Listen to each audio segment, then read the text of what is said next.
ಈ ಪರಾಭವ ಸಂವತ್ಸರದ ಆಷಾಢ ಮಾಸದ ಕೃಷ್ಣ ಪಕ್ಷದ ಏಕಾದಶಿ ನಾಡಿದ್ದು ಆಗಸ್ಟ್ 9ನೇ ತಾರೀಕು ರವಿವಾರದಂದು ಭಾನುವಾರದಂದು ಬರ್ತಾ ಇದೆ.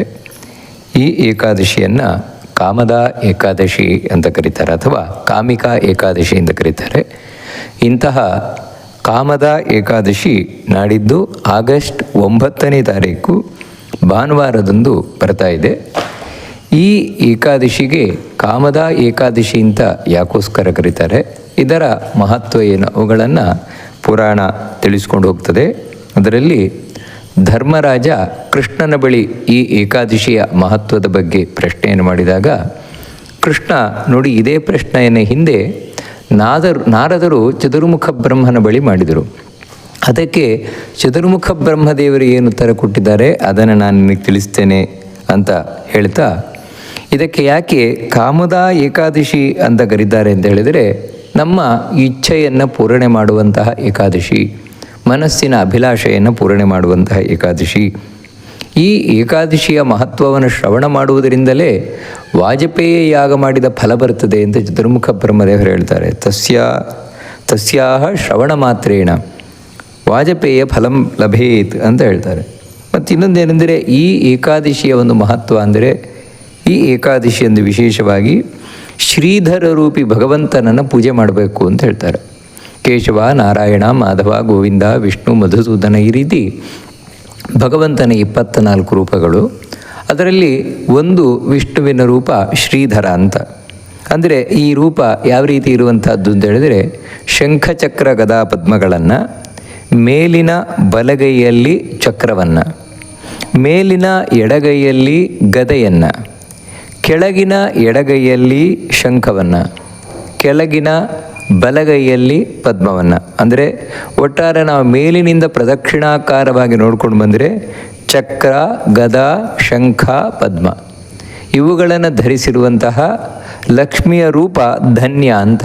ಧನ್ಯ ಎಂಬಂತಹ ಲಕ್ಷ್ಮಿಯ ರೂಪದಿಂದ ಕೂಡಿಕೊಂಡಿರುವಂತಹ ಆ ಶ್ರೀಧರ ರೂಪಿ ಭಗವಂತನನ್ನು ವಿಶೇಷವಾಗಿ ಪೂಜಿಸಬೇಕು, ಧ್ಯಾನಿಸಬೇಕು ಅಂತ ತಿಳಿಸ್ಕೊಂಡು ಹೋಗ್ತಾರೆ. ಯಾರು ಆ ದಿನ ಈ ಏಕಾದಶಿಯಂದು ಶ್ರೀಧರ ರೂಪಿ ಭಗವಂತನನ್ನು ವಿಶೇಷವಾಗಿ ತಾನು ಪೂಜೆ ಮಾಡ್ತಾನೆ, ಧ್ಯಾನ ಮಾಡ್ತಾನೆ, ಜಪ ಮಾಡ್ತಾನೆ, ಅಂಥ ವ್ಯಕ್ತಿ ಎಂಥ ಪುಣ್ಯ ಫಲವನ್ನು ಪಡಿತಾನೆ ಕೇಳು ಅಂತ ಹೇಳಿ ಚತುರ್ಮುಖ ಬ್ರಹ್ಮದೇವರು ಹೇಳ್ತಾರೆ.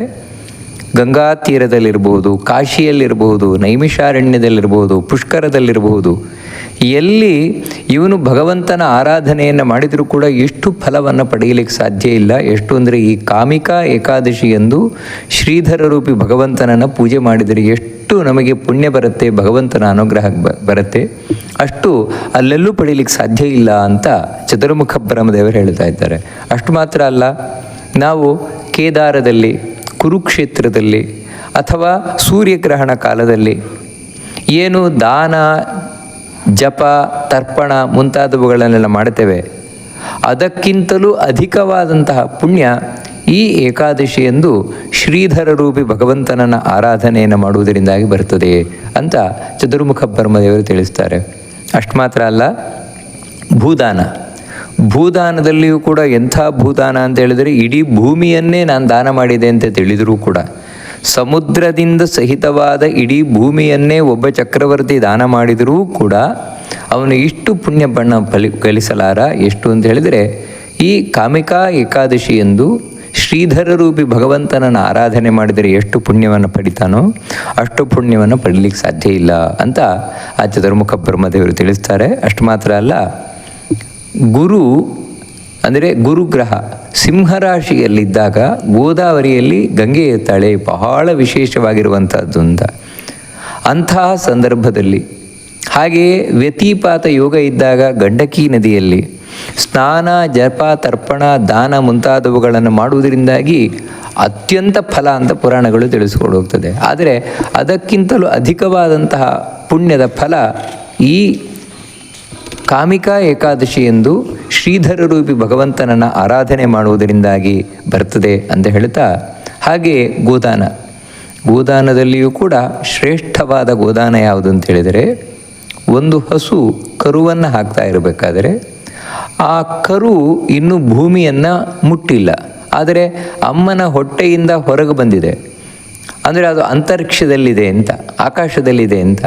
ಅಂತಹ ಹಸುವನ್ನು ದಾನ ಮಾಡಿದರೆ, ಅಂದರೆ ಇನ್ನು ಹಡೆಯುತ್ತಾ ಇರುವಂತಹ ಹಸುವನ್ನು ದಾನ ಮಾಡಿದರೆ ಎಷ್ಟು ಪುಣ್ಯ ಬಂದೀತು ಅಂದರೆ ಇದನ್ನು ಕೂಡ ಮಹಾಭಾರತ ಹೇಳ್ತದೆ. ಅತ್ಯಂತ ಫಲದಾಯಕವಾದಂತಹ ಗೋದಾನ ಇದು, ಒಂದು ಗೋದಾನದಲ್ಲೂ ಶ್ರೇಷ್ಠವಾದ ಗೋದಾನ. ಆದರೆ ಈ ಫಲ ಯಾವಾಗ ಬರುತ್ತೆ ಅಂತ ಹೇಳಿದರೆ ಈ ಏಕಾದಶಿಯಂದು, ಕಾಮಕ ಏಕಾದಶಿಯಂದು ನಾವು ಉಪವಾಸವನ್ನು ಮಾಡಿ ಶ್ರೀಧರ ರೂಪಿ ಭಗವಂತನನ್ನು ಆರಾಧನೆ ಮಾಡಿದರೆ ಅದಕ್ಕೆ ಸರಿಸಾಟಿಯಾದ ಪುಣ್ಯವನ್ನು ಬಳಸಲಿಕ್ಕಾಗತ್ತೆ. ಅಂದರೆ ಈಗ ಯಾರಿಗೆ ಗೋದಾನವನ್ನು ಮಾಡಲಿಕ್ಕೆ ಆಗೋದಿಲ್ಲ, ಗೋದಾನ ಮಾಡಬೇಕು ಅಂತ ಶಾಸ್ತ್ರದಲ್ಲಿ ಹೇಳ್ತಾರೆ, ಆದರೆ ಗೋದಾನವನ್ನು ನಾವು ಮಾಡಲಿಕ್ಕೆ ಆಗೋದಿಲ್ಲ. ನಾವೆಲ್ಲಾದರೂ ಹೋಗಿ ಇವತ್ತು ಗೋದಾನ ಅಂತ ಮಾಡ್ತೇವೆ, ಅದು ಕೇವಲ ಸಾಂಕೇತಿಕವಾಗಿರ್ತದೆ ಹೊರತು ನಿಜವಾದ ಗೋದಾನ ಅಲ್ಲ. ಆದರೆ ಅದಕ್ಕೆ ಪ್ರತಿಯಾಗಿ, ಅಂದರೆ ಸಬ್ಸ್ಟಿಟ್ಯೂಟ್ ಅಂತ ಏನು ಹೇಳ್ತೇವೆ, ಅದಿರುವಂಥದ್ದೇ ಈ ಕಾಮದ ಏಕಾದಶಿ ಎಂದು ನಾವು ಉಪವಾಸವನ್ನು ಮಾಡಿ ಶ್ರೀಧರ ರೂಪಿ ಭಗವಂತನನ್ನು ವಿಶೇಷವಾಗಿ ಆರಾಧನೆಯನ್ನು ಮಾಡಿದಾಗ ಶ್ರೇಷ್ಠವಾದ ಗೋದಾನವನ್ನು ಮಾಡಿದಂತಹ ಪುಣ್ಯ ಬರ್ತದೆ ಅಂತ ತಿಳಿಸ್ಕೊಂಡು ಹೋಗ್ತಾ ಇದ್ದಾರೆ. ಅಷ್ಟು ಮಾತ್ರ ಅಲ್ಲ, ಯಾರು ಈ ಏಕಾದಶಿಯಂದು ಶ್ರೀಧರ ರೂಪಿ ಭಗವಂತನನ್ನು ಪೂಜೆ ಮಾಡ್ತಾರೆ ಅವರು ಬರೀ ವಿಷ್ಣುವನ್ನು ಮಾತ್ರ ಪೂಜಿಸಿದ್ದಲ್ಲ, ಮತ್ತು ತೇನೈವ ಪೂಜಿತಾ ದೇವಾ ಗಂಧರ್ವೋರಗ ಪನ್ನಗಾ ತಸ್ಮಾತ್ ಸರ್ವ ಪ್ರಯತ್ನೇನ ಕಾಮಿಕೆ ದಿವಸೇ ಹರಿಹಿ ಪೂಜನೀಯೋ ಯಥಾಶಕ್ತಿಯ ಮನುಷ್ಯೈ ಪಾಪಬೀರುಭಿ ಅಂತ ಚತುರ್ಮುಖ ಬ್ರಹ್ಮದೇವರು ಹೇಳ್ತಾರೆ. ಅವತ್ತು ಅವನು ಶ್ರೀಧರ ರೂಪಿ ಭಗವಂತನನ್ನು ಆರಾಧನೆ ಮಾಡಿದರೆ ಎಲ್ಲ ದೇವತೆಗಳನ್ನು ಪೂಜಿಸಿದಾಗಾಯಿತು, ಗಂಧರ್ವರನ್ನು ಪೂಜಿಸಿದಾಗಾಯಿತು, ಎಲ್ಲ ನಾಗಗಳನ್ನು ಪೂಜಿಸಿದಾಗಾಯಿತು. ಹೀಗೆ ಸಮಸ್ತ ದೇವತೆಗಳು, ಯಕ್ಷರು, ಗಂಧರ್ವರು, ನಾಗಗಳು ಇವರನ್ನೆಲ್ಲ ಆರಾಧನೆ ಮಾಡಿದಾಗಾಯಿತು. ಯಾಕಂದರೆ ಇವರೆಲ್ಲರೂ ಕೂಡ ಸಂತೃಪ್ತರಾಗ್ತಾರೆ ಆ ವ್ಯಕ್ತಿಯ ಬಗ್ಗೆ. ಅದಕ್ಕಾಗಿ ಯಾರು ಪಾಪಕ್ಕೆ ಹೆದರ್ತಾರೆ, ನಾನು ಪಾಪವನ್ನು ಕಳ್ಕೊಳ್ಬೇಕು, ಭಗವಂತನ ಅನುಗ್ರಹವನ್ನು ಪಡಿಬೇಕು ಅಂಥವರು ಅವಶ್ಯವಾಗಿ ಈ ಏಕಾದಶಿಯಂದು ತಾವು ಉಪವಾಸವನ್ನು ಮಾಡುವುದಷ್ಟೇ ಅಲ್ಲ, ಶ್ರೀಧರ ರೂಪಿ ಭಗವಂತನನ್ನು ವಿಶೇಷವಾಗಿ ಆರಾಧನೆಯನ್ನು ಮಾಡಲೇಬೇಕು. ಇದರಷ್ಟು ಪವಿತ್ರವಾದ ಪಾಪವನ್ನು ಕಳೆಯುವ ಪುಣ್ಯವನ್ನು ತಂದುಕೊಡುವಂತಹ ಇನ್ನೊಂದು ವ್ರತ ಇಲ್ಲ ಅಂತ ಹೇಳಿ ಬಹಳ ಸ್ಪಷ್ಟವಾಗಿ ಚತುರ್ಮುಖ ಬ್ರಹ್ಮದೇವರು ಹೇಳ್ತಾ ಇದ್ದಾರೆ. ಅಷ್ಟು ಮಾತ್ರ ಅಲ್ಲ, ಅವತ್ತು ರಾತ್ರಿ ಯಥಾಶಕ್ತಿ ವಿಶೇಷವಾಗಿ ಜಾಗರಣೆಯನ್ನು ಕೂಡ ಮಾಡಬೇಕಾದದ್ದು.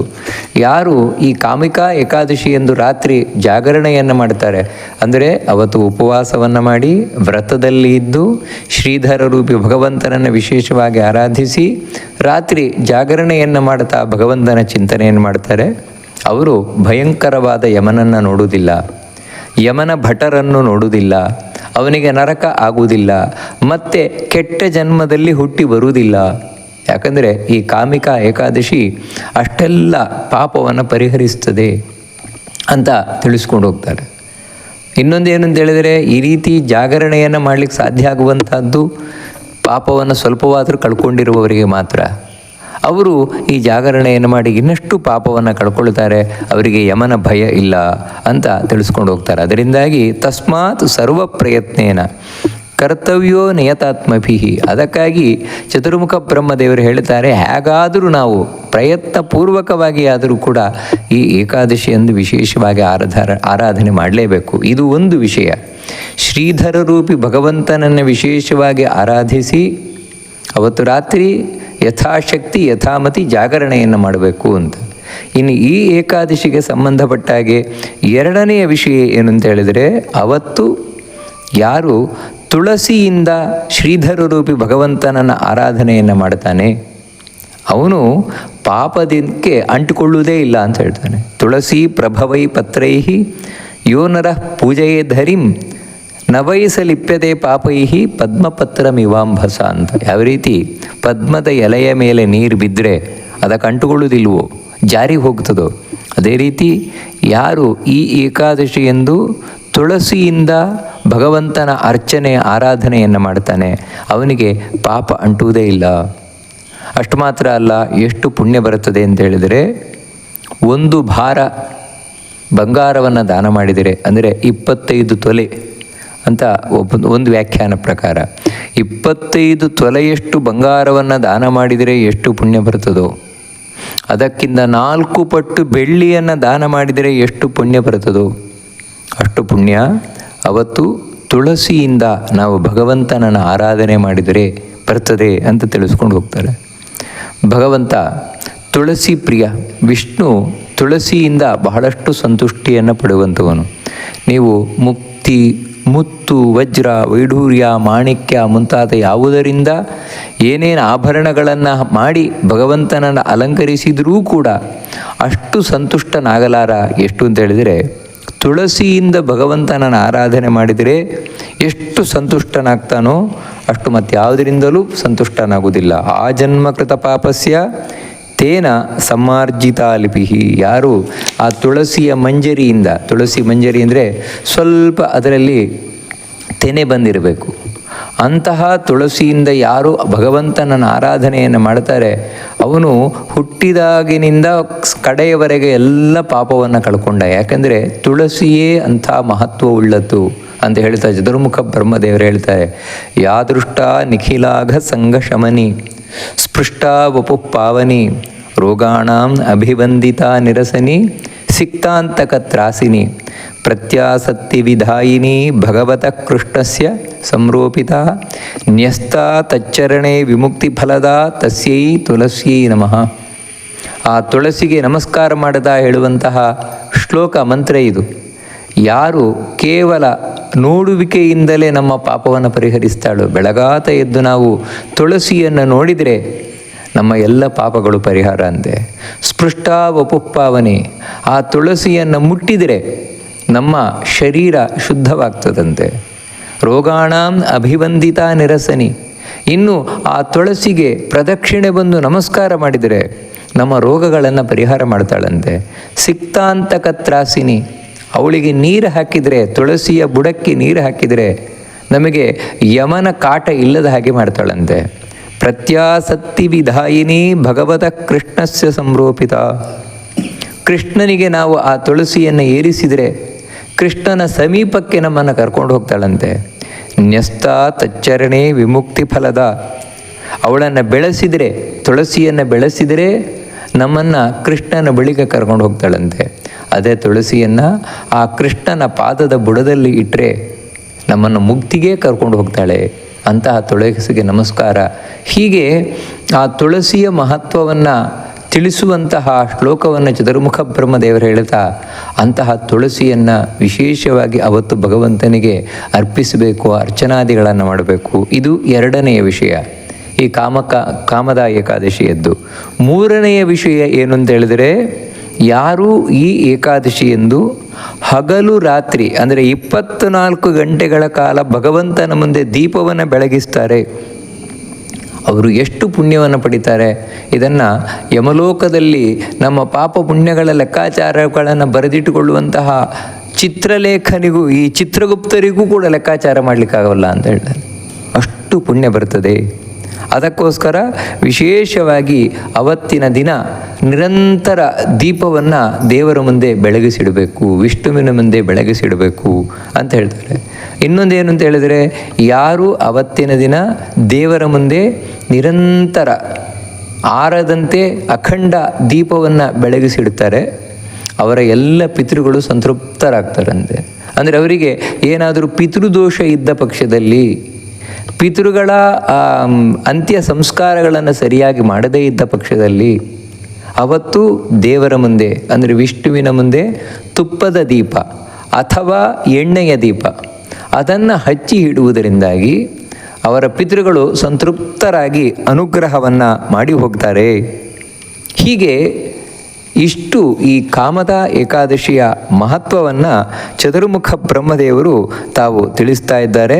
ಈ ಕಾರಣದಿಂದ ಇಷ್ಟೆಲ್ಲ ಪುಣ್ಯಗಳು ಈ ಕಾಮದ ವ್ರತ ಇದು ಏಕಾದಶಿಗೆ ಇರ್ತಾ ಇರುವುದರಿಂದಾಗಿ ವಿಶೇಷವಾಗಿ ಇದನ್ನು ಆಚರಣೆ ಮಾಡಲೇಬೇಕಾದದ್ದು ಅಂತ ಚತುರ್ಮುಖ ಬ್ರಹ್ಮದೇವರು ತಿಳಿಸ್ಕೊಂಡು ಹೋಗ್ತಾರೆ. ಇಂತಹ ಏಕಾದಶಿ ನಾವು ಈಗಾಗಲೇ ನೋಡಿದ ಹಾಗೆ ನಾಡಿದ್ದು ಆಗಸ್ಟ್ 9ನೇ ತಾರೀಕು ಭಾನುವಾರದಂದು ಬರ್ತಾ ಇದೆ. ಅವತ್ತಿನ ಹಿಂದಿನ ದಿನ ಶನಿವಾರ ದಶಮಿಯ ಆಚರಣೆ, 9ನೇ ತಾರೀಕು ಭಾನುವಾರ ಏಕಾದಶಿಯ ಆಚರಣೆ, 10ನೇ ತಾರೀಕು ಸೋಮವಾರ, ಅವತ್ತು ದ್ವಾದಶಿ ಆಚರಣೆ ಬೆಳಗ್ಗೆ 6:15 ನಂತರ ಆಹಾರವನ್ನು ಸ್ವೀಕಾರ ಮಾಡಬಹುದು. ಅಂದರೆ ಅದಕ್ಕಿಂತ ಮೊದಲು ಸ್ನಾನ, ಜಪ, ಪೂಜೆ ಮುಂತಾದವುಗಳನ್ನೆಲ್ಲ ಮುಗಿಸಿಕೊಂಡು 6:15 ನಂತರ ಅವತ್ತು ಆಹಾರವನ್ನು ಸ್ವೀಕಾರ ಮಾಡಿ ನಂತರ ಅದೇ ಪಾರಣೆ ಅಂತ ಕರೀತಾರೆ. ಆಮೇಲೆ ಈ ಏಕಾದಶಿಯನ್ನು ವಿಶೇಷವಾಗಿ ಧನ್ಯ ಎಂಬಂತಹ ಲಕ್ಷ್ಮಿಯ ರೂಪದಿಂದ ಸಹಿತನಾದಂತಹ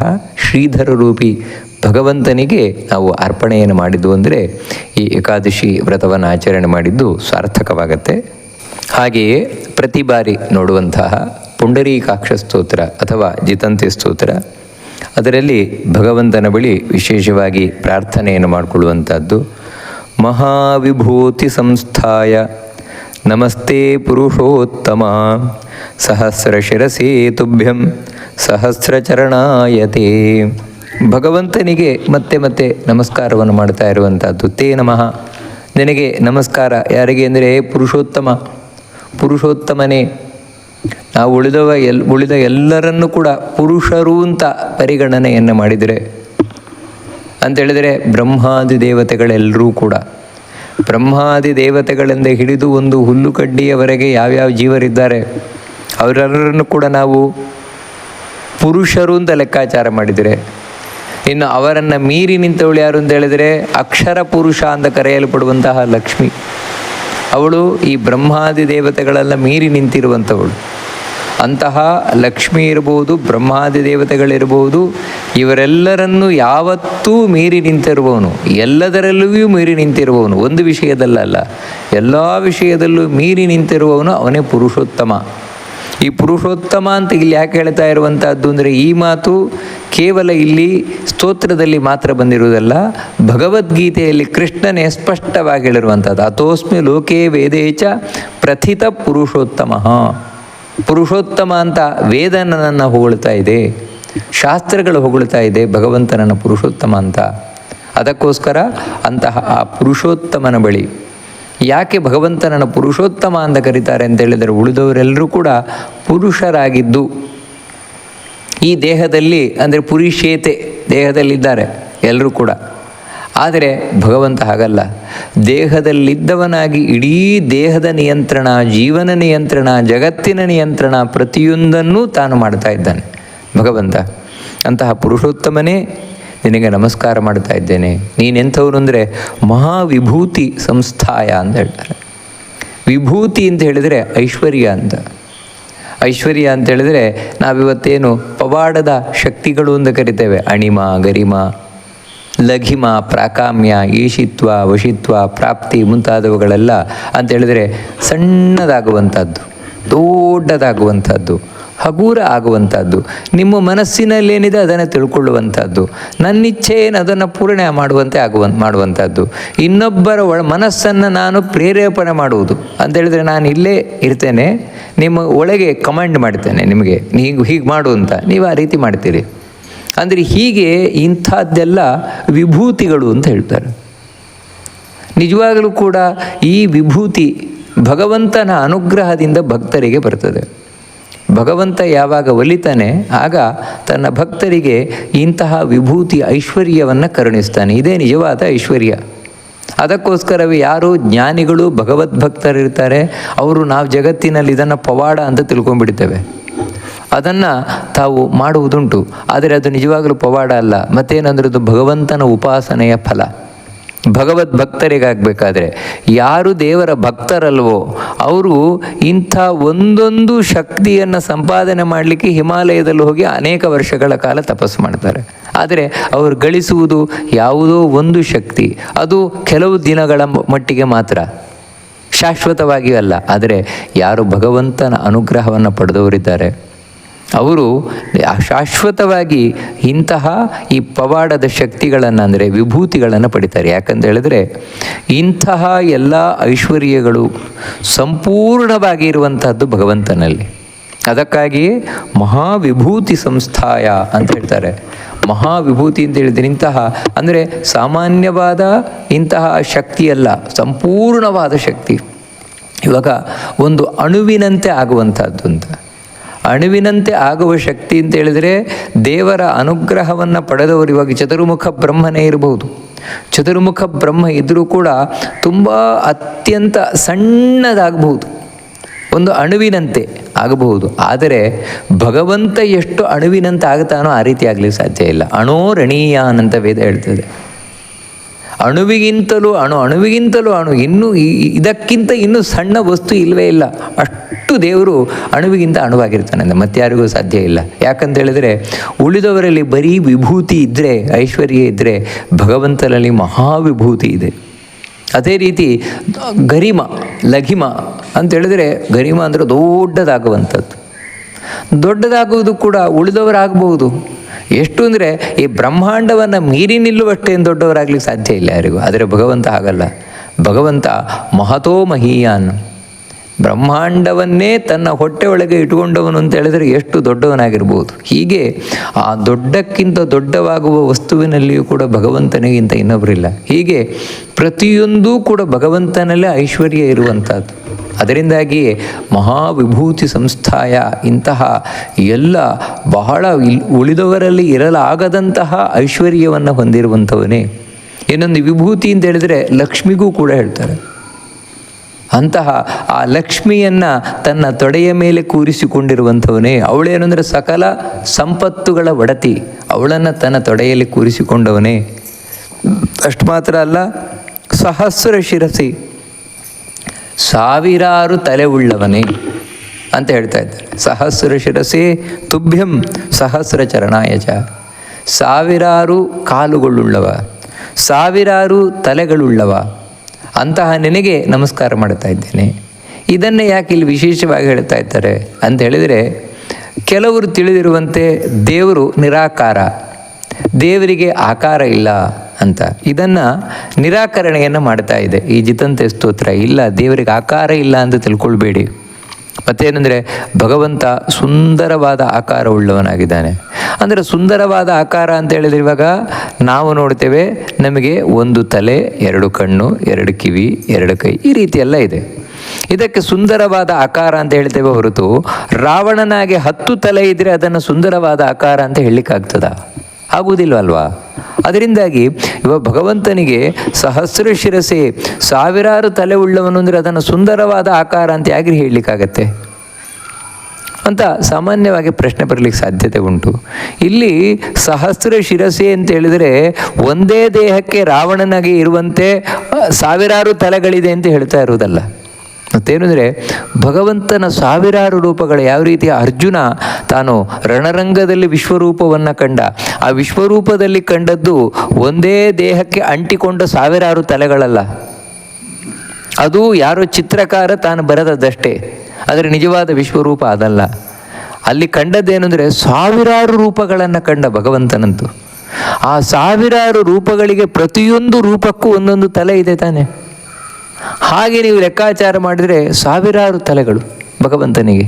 ಅಂದರೆ ಸಾವಿರಾರು ಅಂತ ಹೇಳಿದ್ರೆ ಲೆಕ್ಕ ಮಾಡಲಾಗದಷ್ಟು, ಅಷ್ಟು ರೂಪಗಳು. ಆ ಪ್ರತಿಯೊಂದು ರೂಪವೂ ಕೂಡ ಸಾಕಾರವೇ ಹೊರತು ಯಾವುದೂ ನಿರಾಕಾರ ಅಲ್ಲ. ಅದನ್ನು ತಿಳಿಸ್ಲಿಕ್ಕೋಸ್ಕರ ಇಲ್ಲಿ ಹೇಳ್ತಾ ಇರುವಂತಹದ್ದು ಸಹಸ್ರ ಶಿರಸಿ, ಸಾವಿರಾರು ತಲೆಗಳುಳ್ಳವನು ಭಗವಂತ. ತಲೆ ಮಾತ್ರ ಇದೆ. ಯಾಕಂತ ಹೇಳಿದರೆ ಕೆಲವೊಂದು ಅಪರಿಪೂರ್ಣವಾದ ಸೃಷ್ಟಿಯಾಗಿದ್ದರೆ ಕೆಲವಕ್ಕೆ ತಲೆ ಇರ್ತದೆ, ಉಳಿದ ಅಂಗ ಅವಯವಗಳು ಸ್ಪಷ್ಟವಾಗಿ ಮೂಡಿರುವುದಿಲ್ಲ. ಆದರೆ ಭಗವಂತ ಹಾಗಲ್ಲ. ಅವನೇನೆಂದರೆ ಸಹಸ್ರ ಚರಣಾಯಚ, ಸಾವಿರಾರು ಕಾಲುಗಳುಳ್ಳವನು. ಇದು ಇನ್ನೂ ಸ್ಪಷ್ಟಪಡಿಸ್ತಾ ಇದೆ. ಏನಂದ್ರೆ ಇವತ್ತು ನಮಗೆ ವಿಶ್ವರೂಪದ ಕಲ್ಪನೆ ಇದ್ದಾಗೆ ನಾವು ವಿಶ್ವರೂಪದ ಒಂದು ಚಿತ್ರ ಅಂತ ನೋಡ್ತೇವೆ. ಅದರಲ್ಲಿ ಏನಂದರೆ ಕಾಲಿರುವುದು ಎರಡೇ ಕಾಲಿರುವುದು, ತಲೆ ಮಾತ್ರ 100 ಇರ್ತದೆ, ಕೈಗಳು ಮಾತ್ರ 100 ಇರ್ತದೆ, ಕಾಲು ಮಾತ್ರ 2. ಹಾಗಲ್ಲ, ಸಾವಿರಾರು ಕಾಲುಗಳು. ಯಾಕಂತ ಹೇಳಿದರೆ ಒಂದೊಂದು ರೂಪಕ್ಕೂ ಭಗವಂತನಿಗೆ 2 ಕಾಲುಗಳು ಅಂತ ಹೇಳಿದರೆ ಸಾವಿರಾರು ರೂಪಕ್ಕೆ ಸಾವಿರಾರು ಕಾಲುಗಳಿಲ್ಲ ಅಂತವೇನು? ಇದ್ದೇ ಇರ್ತದೆ ತಾನೆ. ಅದಕ್ಕೆ ಸಹಸ್ರ ಚರಣಾಯಚ, ಸಾವಿರಾರು ಕಾಲುಗಳಿಂದ ಕೂಡಿಕೊಂಡವನೆಂದರೆ ಪ್ರತಿಯೊಂದು ಭಗವಂತನ ರೂಪವೂ ಕೂಡ ಪರಿಪೂರ್ಣವಾದ ರೂಪವೇ ಹೊರತು ಅಪರಿಪೂರ್ಣವಾದ ರೂಪ ಅಲ್ಲ. ಕೆಲವರು ದೇವರು ನಿರಾಕಾರ ಅಂತ ಹೇಳುವಂಥವರು, ಇನ್ನು ಕೆಲವರು ಏನು ಅಂತ ಹೇಳಿದರೆ ಇಲ್ಲ, ದೇವರು ಅಂತ ಹೇಳಿದರೆ ಜ್ಯೋತಿ ಸ್ವರೂಪ. ಅವನು ಜ್ಯೋತಿ ಸ್ವರೂಪ ಅಂತ ಹೇಳಿದರೆ ಒಂದು ಬೆಳಕಿನ ಪುಂಜ. ಆ ಬೆಳಕಿನ ಪುಂಜಗೆ ತಲೆ ಇಲ್ಲ, ಕೈ ಇಲ್ಲ, ಕಾಲಿಲ್ಲ, ಏನೂ ಇಲ್ಲ. ಅಂದರೆ ಒಂದು ಮಣ್ಣಿನ ಮುದ್ದೆ ಇದ್ದ ಹಾಗೆ. ಹಾಗಲ್ಲ ದೇವರು. ಮತ್ತು ದೇವರು ಸ್ಪಷ್ಟವಾದ ಅವಯವ ಉಳ್ಳವನಾಗಿದ್ದಾನೆ, ಗುರುತಿಸ್ಲಿಕ್ಕಾಗುವಂತಹ ಅವಯವ ಉಳ್ಳವನಾಗಿದ್ದಾನೆ ಹೊರತು ಕೇವಲ ಒಂದು ಬೆಳಕಿನ ಪುಂಜ ಅಲ್ಲ ಅಥವಾ ನಿರಾಕಾರ ಅಲ್ಲ. ಅದನ್ನು ನಿರಾಕರಣೆ ಮಾಡಲಿಕ್ಕೋಸ್ಕರ ಇಲ್ಲಿ ಸ್ಪಷ್ಟವಾಗಿ ಅನಂತ, ಇದು ಸಹಸ್ರ ಚರಣಾಯಚ, ಸಾವಿರಾರು ಕಾಲುಳ್ಳುಳ್ಳವನೇ ನಿನಗೆ ನಮಸ್ಕಾರವನ್ನು ಮಾಡ್ತಾ ಇದ್ದೇನೆ. ಇಲ್ಲಿ ಯಾಕೆ ಈ ರೀತಿ ನಮಸ್ಕಾರ ಮಾಡ್ತಾ ಇರುವುದು ಅಂದರೆ, ನಾನು ನಮಸ್ಕಾರ ಮಾಡ್ತಾ ಇರುವುದು ನಿನ್ನ ಒಂದು ರೂಪಕ್ಕಲ್ಲ, ಮತ್ತು ಪ್ರತಿಯೊಂದು ಅಣು ರೇಣು ತೃಣ ಕಾಷ್ಟದ ಒಳಗೆ ಪ್ರತಿಯೊಂದರ ಒಳಗೂ ಕೂಡ ಭಗವಂತ ನೀನು ಕೂತಿದೆಯಲ್ವಾ. ಹೇಗೆ ಅಂತ ಹೇಳಿದರೆ, ಹೀಗೆ ತಲೆ ಕೈ ಕಾಲು ಎಲ್ಲ ಅವಯವಗಳಿಂದ ಪರಿಪೂರ್ಣನಾಗಿ ಅಂಥ ನಿನಗೆ ನಾನು ನಮಸ್ಕಾರವನ್ನು ಮಾಡ್ತಾ ಇದ್ದೇನೆ. ಇನ್ಯಾರಿಗೆ ಅಂದರೆ, ಸಹಸ್ರ ಬಾಹವೇ ತುಭ್ಯಂ ಸಹಸ್ರ ನಯನಾಯತೆ ಅಮೂರ್ತಯೇ ನಮಸ್ತುಭ್ಯಂ ಏಕಮೂರ್ತಾಯತೆ ನಮಃ ಅಂತ ಹೇಳಿ. ಸಹಸ್ರ ಬಾಹವೇ ತುಭ್ಯಂ ಸಹಸ್ರ ನಯನಾಯತೆ, ಸಹಸ್ರ ಬಾಹುಗಳುಳ್ಳ ತೋಳುಗಳುಳ್ಳ ನಿನಗೆ ನಮಸ್ಕಾರವನ್ನು ಮಾಡ್ತಾ ಇದ್ದೇನೆ. ಸಾವಿರಾರು ಕಣ್ಣುಗಳುಳ್ಳ ನಿನಗೆ ನಮಸ್ಕಾರವನ್ನು ಮಾಡ್ತಾ ಇದ್ದೇನೆ. ಇಲ್ಲಿ ಯಾಕೆ ಮತ್ತೆ ಸಾವಿರಾರು ಬಾಹುಗಳು ಅಂತ ಹೇಳಿದರೆ, ಮತ್ತೆ ಆ ಅವಯವಗಳ ಸ್ಪಷ್ಟೀಕರಣವನ್ನು ಕೊಡಲಿಕ್ಕೋಸ್ಕರ. ಯಾಕಂದರೆ ಕಾಲಿದೆ ಅಂತ ಹೇಳಿದರೆ ಮತ್ತೆ ಈ ಸೆಂಟಿಪೇಡ್ ಮಿಲಿಪೇಡ್ ಎಲ್ಲ ಇರ್ತಾವಲ್ವ, ಅವುಗಳಿಗೆ ಕಾಲಿದೆ. ಇವಾಗ ನಾವೇನು ಸೆಂಟಿಪೇಡ್ ಅಂತ ಹೇಳ್ತೇವೆ, ಸಹಸ್ರಪದಿ ಅಂದರೆ ಸಾವಿರಾರು ಕಾಲಿದೆ, ಅದಕ್ಕೆ ಕೈ ಇಲ್ಲ. ಭಗವಂತ ಆ ರೀತಿಯ ಅಂತ ಹೇಳಿದರೆ ಹಾಗಲ್ಲ. ಮತ್ತು ಭಗವಂತನಿಗೆ ಸಾವಿರಾರು ಕೈಗಳಿವೆ ಅಂತ ಹೇಳಿದರೆ, ಈ ಮನುಷ್ಯ ರೂಪವನ್ನು ನಾವು ಯಾವ ರೀತಿ ನೋಡ್ತೇವೋ ಅದೇ ರೀತಿ ಭಗವಂತ ಇದ್ದಾನೆ. ವಾಸ್ತವಿಕವಾಗಿ ಭಗವಂತ ಈ ಮನುಷ್ಯ ದೇಹವನ್ನು ಸೃಷ್ಟಿ ಮಾಡಿದ್ದೇ ತನ್ನಂತಿರುವ ಒಂದು ಆಕೃತಿಯನ್ನು, ಉಳಿದ ಯಾವುದನ್ನು ತನ್ನಂತಿರುವ ಆಕೃತಿಯನ್ನಾಗಿ ಮಾಡಲಿಲ್ಲ. ಆದರೆ ಈ ಮನುಷ್ಯ ದೇಹವನ್ನು ಮಾತ್ರ ತನ್ನಂತಿರುವ ಆಕೃತಿಯನ್ನು ಮಾಡಿದ. ತನ್ನಂತಿರುವ ಅಂತ ಹೇಳಿದರೆ, ಹಾಗಿದ್ರೆ ಪ್ರಾಣಿ ಒಳಗೂ ದೇವರು ಮನುಷ್ಯನ ಹಾಗೆ ಇದ್ದಾನೆ ಅಂದರೆ ಇಲ್ಲ. ಪ್ರಾಣಿಯ ಒಳಗೆ ದೇವರು ಪ್ರಾಣಿಯ ರೂಪದಿಂದಲೇ ಇದ್ದಾನೆ, ಪಕ್ಷಿಯ ಒಳಗೆ ಪಕ್ಷಿಯ ರೂಪದಿಂದಲೇ ಇದ್ದಾನೆ. ಆದರೆ ಇಲ್ಲಿ ತನ್ನಂತಿರುವ ರೂಪ ಅಂತ ಯಾಕೆ ಹೇಳ್ತಾ ಇರೋದು ಅಂತ ಹೇಳಿದರೆ, ಯಾರು ಭಕ್ತರು ಭಗವಂತನನ್ನು ಧ್ಯಾನ ಮಾಡ್ತಾರೆ ಅವರಿಗೆ ಭಗವಂತ ವಿಶೇಷವಾಗಿ ಕಾಣಿಸಿಕೊಳ್ಳುವುದು ಹೀಗೆ, ಮನುಷ್ಯ ರೂಪದಲ್ಲಿದ್ದಂತೆ ಕಾಣಿಸಿಕೊಳ್ತಾನೆ ವಿಶೇಷವಾಗಿ. ಅದಕ್ಕಾಗಿಯೇ ಇಲ್ಲಿ ಆ ರೂಪದ ವರ್ಣನೆಯನ್ನೇ ಮಾಡ್ತಾ ಇರುವಂಥದ್ದು. ಸಾವಿರಾರು ಕೈಗಳು, ಸಾವಿರಾರು ಕಾಲುಗಳು, ಸಾವಿರಾರು ಕಣ್ಣುಗಳು, ಸಹಸ್ರ ನಯನಾಯತೆ, ಸಾವಿರಾರು ಕಣ್ಣುಗಳು. ಮತ್ತು ಇದರಿಂದ ಇನ್ನೂ ಒಂದೇನು ಅಂತ ಹೇಳಿದರೆ, ಸಾವಿರಾರು ಕಾಲುಗಳು ಕೈಗಳು ಅಂತ ಹೇಳಿದ್ರಿಂದಾಗಿ ಭಗವಂತನಿಗೆ ಎಲ್ಲ ಕರ್ಮಾಂಗಗಳು ಇವೆ ಅಂತ ಹೇಳಿದಾಗ ಆಯಿತು. ಅಂದರೆ ಕರ್ಮೇಂದ್ರಿಯಗಳೆಲ್ಲವೂ ಇದೆ. ಸಹಸ್ರ ಶಿರಸೆ ಸಹಸ್ರ ನಯನಾಯ, ಸಾವಿರಾರು ತಲೆ ಉಳ್ಳವನೇ ಸಾವಿರಾರು ಕಣ್ಣುಳ್ಳವನೇ ನಿನಗೆ ನಮಸ್ಕಾರ. ಇಲ್ಲಿ ನಮಗೇನೊಂದು ಪ್ರಶ್ನೆ ಬರ್ತದೆ ಅಂದರೆ, ಸಾವಿರಾರು ತಲೆ ಇದೆ ಎಂದು ಹೇಳಿದ್ರೆ ಸಾವಿರಾರು ಕಣ್ಣಿರಲೇಬೇಕಲ್ವ, ತಲೆಯಲ್ಲಿ ಕಣ್ಣಿರಲೇಬೇಕಲ್ವ. ಹಾಗಿರಬೇಕಾದ್ರೆ ಮತ್ತೆ ಸಹಸ್ರ ನಯನಾಯತೆ ಅಂತ ಯಾಕೆ ಹೇಳ್ತಾ ಇರುವುದು ಅಂತ ಹೇಳಿದರೆ, ಹೌದು ದೇವರಿಗೆ ತಲೆ ಮಾತ್ರ ಇದೆ, ಕಣ್ಣಿಲ್ಲ ಅಂತ ತಲೆ ಇಲ್ಲದವರು ಮಾತಾಡಿದರೆ ಅದಕ್ಕೋಸ್ಕರ ಇಲ್ಲ. ಭಗವಂತ ಸಾವಿರಾರು ಕಣ್ಣುಗಳುಳ್ಳವನು ಅಂದರೆ ಒಂದೊಂದು ತಲೆಯಲ್ಲಿಯೂ ತಾನು ಎರಡೆರಡು ಕಣ್ಣುಗಳು. ಹಾಗೆ ಯಾವ ರೀತಿ ನಾವು ಧ್ಯಾನದಲ್ಲಿ ದೇವರನ್ನು ಕಾಣ್ತೇವೆ ಅದೇ ರೀತಿ ಧ್ಯಾನವನ್ನು ಮಾಡ್ತೇವೆ. ಹಾಗೆಯೇ ಭಗವಂತ ಇರುವವನೇ ಹೊರತು ವಿಕೃತವಾಗಿರುವವನಲ್ಲ, ಅಥವಾ ಬರೀ ಒಂದು ಬೆಳಕಿನ ಪುಂಜವಾಗಿರುವವನಲ್ಲ, ಅಥವಾ ನಿರಾಕಾರನಾಗಿರುವವನಲ್ಲ. ಭಗವಂತ ಪರಿಪೂರ್ಣವಾದ ಆಕಾರವುಳ್ಳವನಾಗಿದ್ದಾನೆ. ಅಂತಹ ನಿನಗೆ ಇನ್ನು ಅಮೂರ್ತಯೇ ನಮಸ್ತುಭ್ಯಂ, ಇಷ್ಟೆಲ್ಲ ಭಗವಂತನ ಚಂದವಾದ ಸುಂದರವಾದ ಎಲ್ಲ ಅವಯವಗಳಿಂದ ಕೂಡಿದ ರೂಪಗಳು ಉಳ್ಳವ ಆಗಿದ್ದೂ ಕೂಡ ಅಮೂರ್ತಯೇ ಅಂತ ಹೇಳ್ತಾರೆ. ಅಂದರೆ ನಿರ್ದುಷ್ಟವಾದ ದೇವರ ಇದೇ ರೂಪ ಅಂತ ನಿಮಗೆ ಹೇಳಲಿಕ್ಕೆ ಬರೋಲ್ಲ. ಯಾಕೆಂದೇಳಿದರೆ ಒಂದೊಂದು ವಸ್ತುವಿನ ಒಳಗೆ ಒಂದೊಂದು ರೀತಿಯಿಂದ ದೇವರು ಕೂತಿದ್ದಾನೆ. ಅದಕ್ಕಾಗಿ ದೇವರು ಅಂತ ಹೇಳಿದ ಕೂಡಲೇ ಶಂಖ ಚಕ್ರ ಗದಾ ಪದ್ಮ ಧರಿಸಿ ನಾವು ಯಾವ ರೀತಿ ಒಂದು ಚಿತ್ರವನ್ನು ನೋಡ್ತೇವೆ, ದೇವರು ಹೀಗೇನೆ ಬೇರೆ ರೀತಿ ಇರಲಿಕ್ಕೆ ಸಾಧ್ಯವೇ ಇಲ್ಲ ಹೇಳಬೇಡಿ. ಯಾಕಂದೇಳಿದ್ರೆ ದೇವರು ಹೀಗೂ ಇದ್ದಾನೆ, ಪ್ರಾಣಿಯ ಒಳಗೆ ಪ್ರಾಣಿ ರೂಪದಿಂದಲಿದ್ದಾನೆ, ಸ್ತ್ರೀಯರೊಳಗೆ ಸ್ತ್ರೀ ರೂಪದಿಂದ ಕೂತಿದ್ದಾನೆ, ಪ್ರತಿಯೊಂದು ಕಂಬದೊಳಗೆ ಕಂಬದ ರೂಪದಿಂದ ಕೂತಿದ್ದಾನೆ. ಈ ರೀತಿ ಪ್ರತಿಯೊಂದರ ಒಳಗೂ ಕೂಡ ಒಂದೊಂದು ರೂಪದಿಂದ ಕುಳಿತುಕೊಂಡಿದ್ದಾನೆ. ಅದಕ್ಕೋಸ್ಕರ ಭಗವಂತನದ್ದು ಹೀಗೇ ರೂಪ ಅಂತ ಹೇಳಲಿಕ್ಕೆ ಬರುವುದಿಲ್ಲ. ಮತ್ತೇನು ಅಂತ ಹೇಳಿದರೆ ಎಲ್ಲ ವಿಧವಾದ ರೂಪದಿಂದಲೂ ಭಗವಂತ ಇದ್ದಾನೆ. ಅದಕ್ಕೋಸ್ಕರ ಏನು ಅಂತ ಹೇಳಿದರೆ ಅವನು ಅಮೂರ್ತಯೇ ನಮಃ ಅಂತ. ಅಂದರೆ ಇಂಥದ್ದೇ ಮೂರ್ತಿ ದೇವರಿಗಿಲ್ಲ, ಎಲ್ಲದರೊಳಗೂ ಕೂತಿದ್ದಾನೆ ಭಗವಂತ. ಆದರೆ ಈ ಎಲ್ಲ ವಿಗ್ರಹಗಳಿಗಿಂತಲೂ ದೇವರು ಬೇರೆ ಆಗಿದ್ದಾನೆ. ಇವಾಗ ಕಲ್ಲಿನ ವಿಗ್ರಹದಲ್ಲಿ ದೇವರು ಕೂತಿದ್ದಾನೆ ಹೊರತು ಕಲ್ಲಿನ ವಿಗ್ರಹ ದೇವರಾಗಿಲ್ಲ. ಅದೇ ರೀತಿ ಪ್ರತಿಯೊಬ್ಬ ವ್ಯಕ್ತಿಯ ಒಳಗೆ ದೇವರು ಕೂತಿದ್ದಾನೆ ಹೊರತು ಆ ವ್ಯಕ್ತಿಯೇ ದೇವರಾಗಿಲ್ಲ. ಆ ವ್ಯಕ್ತಿಗಿಂತ ವಿಗ್ರಹಕ್ಕಿಂತ ಪ್ರತಿಯೊಂದರಿಂದಲೂ ಬೇರೆ ಬೇರೆ ಆಗಿರುವಂಥವನು ದೇವರು.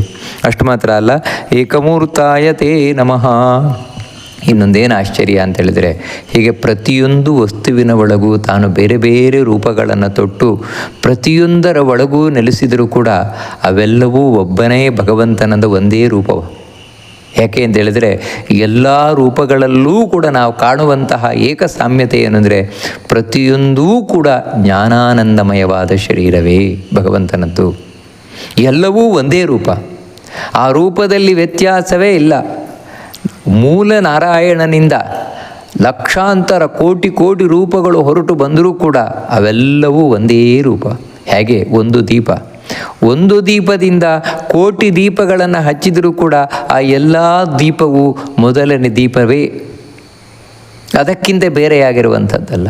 ಹಾಗೆಯೇ ಭಗವಂತನ ಪ್ರತಿಯೊಂದು ರೂಪವು ಪೂರ್ಣಮದಃ ಪೂರ್ಣಮಿದಂ ಪೂರ್ಣಾತ್ ಪೂರ್ಣಮುದಚ್ಯತೆ ಪೂರ್ಣಸ್ಯ ಪೂರ್ಣಮಾದಾಯ ಪೂರ್ಣಮೇವಾವಶಿಷ್ಯತೆ ಇದನ್ನು ಹೇಳುವಂಥದ್ದು. ಆ ಭಗವಂತನ ಮೂಲ ನಾರಾಯಣ ರೂಪ ಅದು ಪೂರ್ಣವಾದದ್ದು. ಅದರಿಂದ ಅನೇಕ ರೂಪಗಳು ಬಂತು. ಒಬ್ಬೊಬ್ಬ ವ್ಯಕ್ತಿಯ ಒಳಗೆ ಒಂದೊಂದು ವಸ್ತುವಿನೊಳಗೆ ಕೂರ್ಲಿಕ್ಕೋಸ್ಕರ ಅದು ಕೂಡ ಆ ಮೂಲ ರೂಪದಷ್ಟೇ ಪೂರ್ಣವಾಗಿರುವಂಥದ್ದು. ನಂತರ ಆ ರೂಪ ಆ ಮೂಲ ರೂಪದಲ್ಲಿಯೇ ಹೋಗಿ ಸೇರಿಕೊಳ್ತದೆ. ಸೇರಿಕೊಂಡು ಮತ್ತೆ ಪೂರ್ಣವೇ ಆಗ್ತದೆ ಹೊರತು ಹೆಚ್ಚು ಕಡಿಮೆ ಅಲ್ಲಿ ಆ ಮೂಲ ರೂಪದಿಂದ ಇನ್ನೊಂದು ರೂಪ ಬಂದಾಗ ಆ ಮೂಲ ರೂಪ ಕಡಿಮೆ ಆಗುವುದು ಅಂತಿಲ್ಲ, ಮತ್ತೆ ಹೋಗಿ ಸೇರಿಕೊಂಡಾಗ ಹೆಚ್ಚಾಗುವುದು ಅಂತಿಲ್ಲ. ಯಾವ ರೀತಿ ಸೊನ್ನೆಯನ್ನು ಸೇರಿಸಿದರೂ ಸೊನ್ನೆಯಾಗಿರ್ತದೆ, ಸೊನ್ನೆಯಿಂದ ಸೊನ್ನೆಯನ್ನು ಕಳೆದರೂ ಕೂಡ ಸೊನ್ನೆಯಾಗಿರ್ತದೆ. ವ್ಯತ್ಯಯ ಆಗುವುದಿಲ್ಲ, ಕಡಿಮೆ ಆಗುವುದಿಲ್ಲ. ಇಲ್ಲದೇ ರೀತಿ ಭಗವಂತ ಯಾವತ್ತೂ ಪರಿಪೂರ್ಣನಾಗಿರುವಂಥವನು. ಅಂಥ ನಿನಗೆ ನಮಸ್ಕಾರವನ್ನು ಮಾಡ್ತಾ ಇದ್ದೇನೆ ಅಂತ ಅತ್ಯಂತ ಸುಂದರವಾಗಿ ಪುಂಡರೀಕಾಕ್ಷ ಸ್ತೋತ್ರ ಆ ಭಗವಂತನನ್ನು ಸ್ತುತಿಸ್ತಾ ಇದೆ. ಅಂತಹ ಭಗವಂತನನ್ನು ಚಿಂತನೆಯನ್ನು ಮಾಡ್ತಾ ಈ ಏಕಾದಶಿಯನ್ನು ಸಾರ್ಥಕಗೊಳಿಸಿಕೊಳ್ಳೋಣ. ಶ್ರೀಕೃಷ್ಣ ಅರ್ಪಣಮಸ್ತು.